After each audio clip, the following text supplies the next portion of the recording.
इथे फक्त दागिने नाही तर पिढ्यानपिढ्यांचा विश्वास मिळतो. परंपरेची झळाळी आणि विश्वासाची खात्री. कैलास अडगावकर ज्वेलर्स, दत्त मंदिर बस स्टॉप, नाशिक रोड.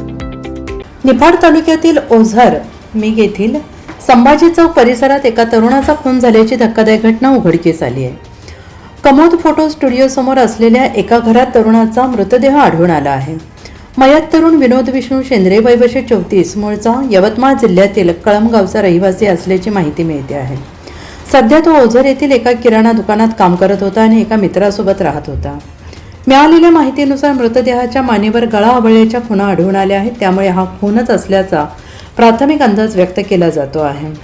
आणि या घटनेची माहिती मिळताच ओझर पोलीस ठाण्याचे पोलीस अधिकारी महेश कुलकर्णी यांच्यासह पोलीस पथकाने तात्काळ घटनास्थळी धाव घेतली. पंचनामा करून मृतदेह शवविच्छेदनासाठी पाठवण्यात आला. या प्रकरणी ओझर पोलीस ठाण्यात गुन्हा दाखल करण्यात आलेला आहे. घटना घडल्यानंतर मयत युवकाचा अल्पवयीन मित्र फरार झाला होता, परंतु ओझर पोलिसांनी अवघ्या 2 ते 2.5 तासात अल्पवयीन संशयितास ताब्यात घेतलेला आहे. पुढील तपास ओझर पोलीस करत आहेत. NCN न्यूजसाठी प्रतिनिधी सिद्धार्थ लोखंडे, सातपूर.